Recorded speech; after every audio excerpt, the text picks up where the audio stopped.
Chicken with vegetable দিয়ে একটা কাবাব করব, সেই জন্য এখানে নিয়ে নিয়েছি একটু গাজর, পেঁয়াজ, টমেটো আছে একটা, ধনেপাতা, আদা, রসুন, লেবু পরে দেবো, দুটো কাঁচা লঙ্কা, আর এখানে আছে হচ্ছে চিকেন। এসব কিছুকে আমি একসাথে ব্লেন্ড করব। এর মধ্যে দিয়ে দিচ্ছি লেবুর রসটা, এর সঙ্গে একটু জিরে, ধনে গুঁড়ো, গোলমরিচ গুঁড়ো, হলুদ, নুন, ব্লেন্ড করব। এটা হয়ে গেছে। আমি এটা বলে বার করে নিয়েছি, বেশি না, 2 থেকে 3 চামচ মতো বেশ একটু হাত দিয়ে ফেটিয়ে এটাকে ভাজবো।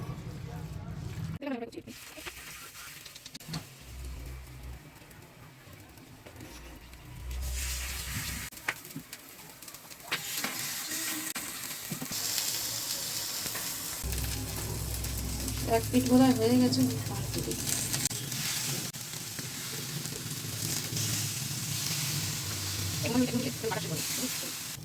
এগুলো রেডি হয়ে গেছে। এই পাশ ওপাশ করে আমি একটু ভেজে নিয়েছি, তো এটা রেডি। এবার এটা আমি সার্ভ করে দেবো গ্রিন চাটনির সাথে। গ্রিন বলো।